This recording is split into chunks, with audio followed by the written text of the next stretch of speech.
Auto ಮೆಕ್ಯಾನಿಕ್ಗಳ ಸಂಘದಿಂದ ವತಿಯಿಂದ ಅಂಗವಿಕಲರ ಚೇತನ ಮಕ್ಕಳಿಗೆ ಕೊಡುಗೆಯಾಗಿ ಸಣ್ಣ ಕೊಡುಗೆ ಕೊಡಿದಾಗಂಥ ಸಂಘದ ಅಧ್ಯಕ್ಷರೇ, ಪದಾಧಿಕಾರಿಗಳೇ ಮತ್ತು ವೇದಿಕೆ ಮೇಲೆ ಉಪಸ್ಥಿತರಂಥ ಪತ್ರಕರ್ತರ ಸಂಘದ ಅಧ್ಯಕ್ಷರೇ ಮತ್ತು ಹಿರಿಯರಾದಂಥ ಕಣ್ಣಪ್ಪನವರೇ ಮತ್ತು ವೇದಿಕೆ ಎಲ್ಲ ಅಧಿಕಾರಿ ಮಿತ್ರರೇ, ಎಲ್ಲ ನನ್ನ ಆತ್ಮೀಯ ಸ್ನೇಹಿತರೆ,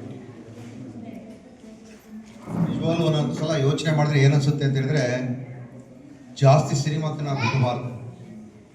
ನಮ್ಮ ಫಾದರ್ ಅವರು ತುಂಬ ಅಭೂತಪೂರ್ವವಾಗಿ ಸಂಕ್ಷಿಪ್ತವಾಗಿ ಹೇಳಿದೆ ಸರ್. ತುಂಬ ಜನ ಅದು ಅರ್ಥ ಮಾಡ್ಕೊಂಡ್ಬಿಟ್ರೆ ಸಾಕು.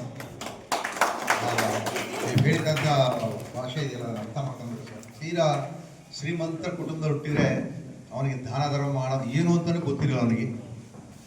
ಅವನ ಶೋಕಿ ಏನೋ, ನನ್ನ ಹೆಂಡತಿ ನನ್ನ ಮಕ್ಕಳು ಚೆನ್ನಾಗಬೇಕು, ನಾನು ವಿಮಾನದಲ್ಲಿ ಹೋಗ್ಬೇಕು, ನಾನು ಇನ್ನೊಂದು ಹೋಗ್ಬೇಕು, ಆಕಾಶದಲ್ಲಿ ಆಗಬೇಕು, ಅಲ್ಲಿ ಹೋಗ್ಬೇಕು, ಇರಬೇಕು ಅಂತ ಚಿಂತನೆ ಇರಬೇಕು. ನಾವು ಸಾಮಾನ್ಯ ವರ್ಗದವರು ಮತ್ತೆ ಕಷ್ಟಪಟ್ಟು ಕೂಲಿಬೇಕು. ಇವತ್ತು ನಮ್ಮ ಮೆಕ್ಯಾನಿಕ್ ಅವರೇ ದೊಡ್ಡ ಶ್ರೀಮಂತರಲ್ಲ. ಅವರು ಯಾರಿದ್ದೀರಪ್ಪ ಮೆಕ್ಯಾನಿಕ್ ಸಂಘದಲ್ಲಿ ದೊಡ್ಡ ಶ್ರೀಮಂತರು? ನಮ್ಮ ನೌಕರ ಸಂಘದಲ್ಲಿ ಯಾರಪ್ಪ ಇದ್ದೀರಾ? ಕಟ್ಟಡ ಕಾರ್ಮಿಕ ಸಂಘದಲ್ಲಿ.